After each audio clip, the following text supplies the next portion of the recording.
देखो अभी ना हम एक ऐसे मुद्दे पे बात करेंगे जो कि बहुत ज्यादा इंपॉर्टेंट है, जो कि कहीं ना कहीं हर किसी के दिमाग में चल रहा है। मैं कमेंट पढ़ूंगा एक भाई का, तुम भी रिलेट कर जाओगे कि ये सेम सवाल कहीं ना कहीं तुम्हारे दिमाग में भी घूम रहा है। कितना ज्यादा इंपॉर्टेंट ये कमेंट है। देखो, प्राइस हाइक के रिलेटेड बोल रहा हूं। बहुत लोग बोल रहे हैं कि अगर रैम एंड स्टोरेज का प्राइस फ्यूचर में जाकर कम हुआ तभी कंपनीज फोन का प्राइस कम नहीं करेंगे। बट मुझे लग रहा है कि अगर रैम रोम का प्राइस कम हुआ तो कोई ना कोई कंपनी तो एग्रेसिव प्राइस में फोन लॉन्च करेंगी ना, तभी तो उनके फोन सेल होंगे।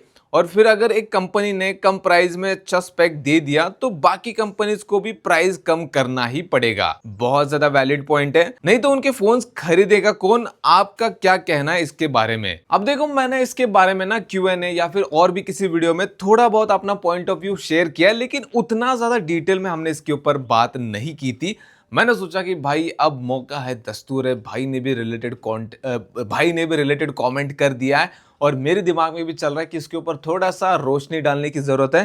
तो आज डिटेल में बात करते हैं। देखो, अभी हो ये रहा है कि स्मार्टफोन ब्रांड्स तो प्राइस बढ़ा रहे, उसके अलावा हमने सुना कि भाई जो चिप मैन्युफैक्चरर्स है जैसे TSMC हो गया, क्वालकॉम हो गया, इन्होंने भी भाई प्राइस बढ़ाने का ठान लिया है। मतलब ये बियॉन्ड स्मार्टफोन मैन्युफैक्चरर्स फैल चुका है। लेकिन आगे जाकर क्या होगा? अगर आगे जाकर रैम, स्टोरेज, प्रोसेसर के प्राइसेस कम होते हैं तो क्या हमें सस्ते में फोन फिर से देखने को मिल सकते हैं? क्या कोई एक ऐसा ब्रांड सामने आएगा और जो एग्रेसिव प्राइस में फोन लॉन्च करेगा जिसकी वजह से बाकी ब्रांड्स मजबूर हो जाएंगे कि वो भी भाई सस्ते में फोन लॉन्च करे? अब इसके ऊपर तो डिस्कस करेंगे, लेकिन इसके अलावा मेन सवाल ये आता है कि प्राइसेस ड्रॉप होंगे तो होंगे कब होंगे? अभी तो सिलसिला प्राइस हाइक का ही चल रहा है। पहले तो प्राइस हाइक बंद होना चाहिए, और अगर बंद होगा तो उसके बाद प्राइसेस ड्रॉप कब होंगे वो ज्यादा इंपॉर्टेंट है। जो फोन अभी महंगे लॉन्च हो रहे, जो आने वाले टाइम में महंगे लॉन्च होंगे, उसका क्या होगा? क्या वो सस्ते हो जाएंगे या फिर आने वाले जो स्मार्टफोन है वो भी उसी की तरह महंगे ही बिकेंगे? कोई इंपैक्ट नहीं पड़ेगा इसका,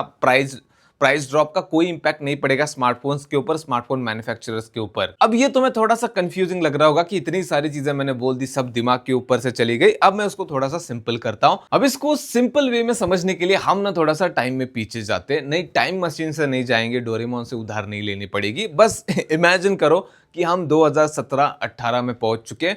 वहां पे हमें 10, 15, 20 हजार रुपए में कैसे फोन मिलते थे?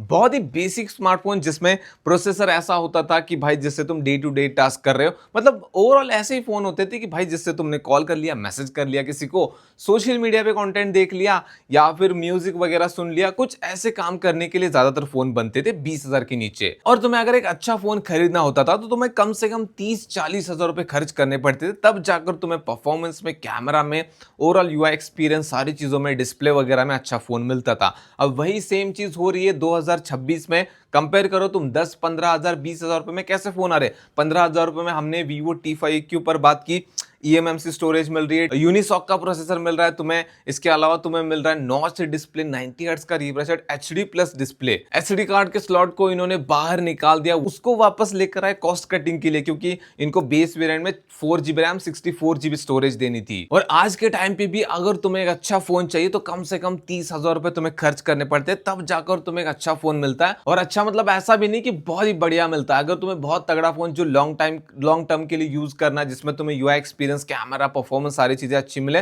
तो कम से कम 50 हजार रुपए खर्च करने पड़ते हैं। अब तुम बोलोगे कि भाई मैं ये एग्जांपल क्यों दे रहा हूं, पीछे की क्यों बात कर रहा हूं? क्योंकि हिस्ट्री मुझे लगता है कि रिपीट होने वाली है।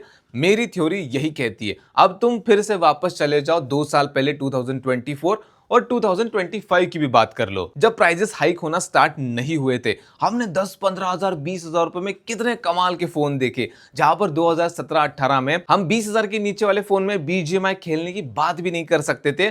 वहीं पर हमने 2024-25 में ऐसे फोन देखे जो 90 FPS, 120 FPS की गेमिंग ऑफर कर रहे थे हमें BGMI में। हमने ऐसे भी फोन देखे जिसमें कैमरा काफी अच्छा था, हमने ऐसे भी फोन देखे जिसमें एमोलेड डिस्प्ले था, इन डिस्प्ले फिंगरप्रिंट स्कैनर था, जो कि 2017-18 में एक फ्लैगशिप फीचर हुआ करता था। और ऐसा नहीं कि ये सारी चीजें 2024 में एकदम से आ गई, नहीं, धीरे धीरे चीजें सुधरती गई। 90 hertz refresh rate, 120 hertz refresh rate, 144 hertz refresh rate तक भी चले गए हम। तो मुझे ऐसा लगता है कि हिस्ट्री फिर से रिपीट होने वाली है। अब हम धीरे धीरे 2017-18 एरा में वापस जा रहे हैं, जहां पर 20 हजार के नीचे बहुत ही यूजलेस स्मार्टफोन मिल रहे हैं हमें। लेकिन आगे जाकर इसमें सुधार आ सकता है। कैसे? उसके लिए बहुत ज्यादा इंपॉर्टेंट है जो कंपोनेंट्स के प्राइस, रैम, स्टोरेज और प्रोसेसर के प्राइस बढ़ रहे हैं, वो पहले रुक जाए, क्योंकि वो इंपॉर्टेंट है। अगर प्राइस हाइक रुकेगा नहीं तो प्राइस ड्रॉप कैसे होगा। बट प्रॉब्लम ये है कि हमें नहीं पता कि प्राइस हाइक कब रुकेगा, तब जाकर हम कह सकते हैं कि प्राइस ड्रॉप कब होगा। अब मान लेते हैं कि प्राइस ड्रॉप तो होने वाला है एक दिन, तो क्या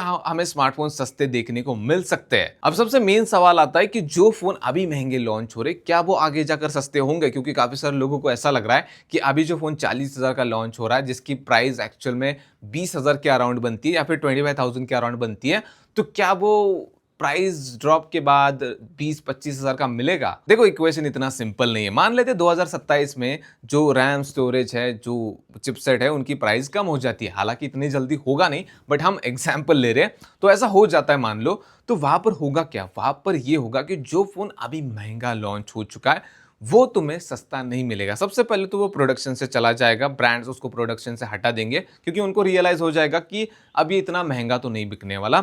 दूसरा, उसका स्टॉक बचा है तो वो उस स्टॉक को खाली करने की कोशिश करेंगे। वो कैसे करेंगे, वो तुम्हें कार डिस्काउंट दे सकते हैं, कूपन डिस्काउंट दे सकते हैं, जिसका एग्जाम्पल हमने पास्ट में भी देखा है। iQOO 3 आया था 30,000 के ऊपर, नया नया ब्रांड था, किसी ने उसको एक्सेप्ट नहीं किया कि भाई iQOO का फोन इतना महंगा हम नहीं खरीदेंगे। उसका स्टॉक बचा, उसको खाली करने के लिए iQOO ने अपने ऑफिशियल साइट के ऊपर उसको 20,000 के नीचे बेचा कूपन के साथ। सेम OnePlus के साथ हुआ था। OnePlus Nord 3 मैंने खुद खरीदा था, 30,000 के ऊपर लॉन्च हुआ था वो, उसको भी लोगों ने ओवर प्राइस कहा, वो भी ज्यादा सेल नहीं हुआ। आगे जाकर OnePlus को उसको 20,000 के नीचे बेचना पड़ा, क्योंकि स्टॉक बहुत ज्यादा था, उसको खाली करना था। तब मैंने भी इस सेवा का फायदा उठाया था। अब ये एक चीज हो गई। अब दूसरी चीज आती है कि जो नए स्मार्टफोन लॉन्च होंगे प्राइस ड्रॉप के बाद, उनका क्या होगा। देखो जैसे 2017-18 में बाकी ब्रांड्स बस ऐसे ही चल रही थी कि भाई हम ऐसे बेसिक से ही फोन बनाएंगे, एग्रेसिव तो नहीं खेलेंगे। फिर वहां पर Redmi और Realme का रोल आया, जहां पर उन्होंने नोट सीरीज, नंबर सीरीज को लाया, उसमें काफी अच्छे स्पेसिफिकेशन दिए। तो बाकी ब्रांड्स मजबूर हो गए कि वो भी कम प्राइस में अच्छे स्पेसिफिकेशन देने लगे, जिसकी वजह से कंपटीशन बन गया और धीरे धीरे हमने सारे ब्रांड की तरफ से अच्छे फोन्स देखे कम प्राइस में।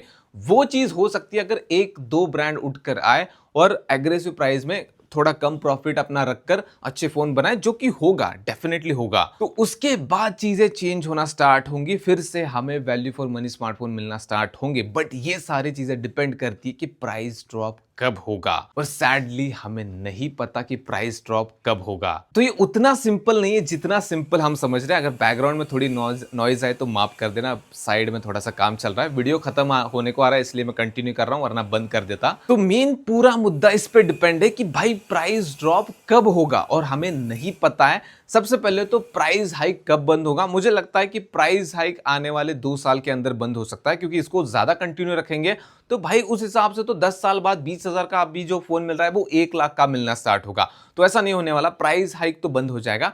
बट मुद्दा ये है कि प्राइस ड्रॉप कब होगा। मैं रैम, स्टोरेज और चिपसेट कंपोनेंट्स की बात कर रहा हूं। उसके बाद ये एग्रेसिव प्राइस वाला खेल स्टार्ट होगा ब्रांड्स की तरफ से कि मैं थोड़ा सा कम प्राइस में अच्छा स्पेसिफिकेशन दे देता हूं, जिससे मेरे यूनिट ज्यादा सेल होंगे, मेरी सेल ज्यादा होगी, उसको देखकर दूसरा ब्रांड कूदेगा। फिर ये रेस लग जाएगी और ये चेन स्टार्ट हो जाएगी। बाकी इसको लेकर तुम्हारे मन में और कोई कंफ्यूजन है तो कमेंट में जरूर पूछना, उसके ऊपर फिर से हम बात करेंगे। और वीडियो पसंद आए तो वीडियो को लाइक कर देना, चैनल को सब्सक्राइब कर देना। ये मेरी थ्योरी है, आपने अगर तुम्हारी कुछ नई थ्योरी है तो वो भी तुम कमेंट में बता सकते हो, उसको हम पढ़ेंगे सब। मिलते हैं नेक्स्ट वाले वीडियो में, सब्सक्राइब कर देना।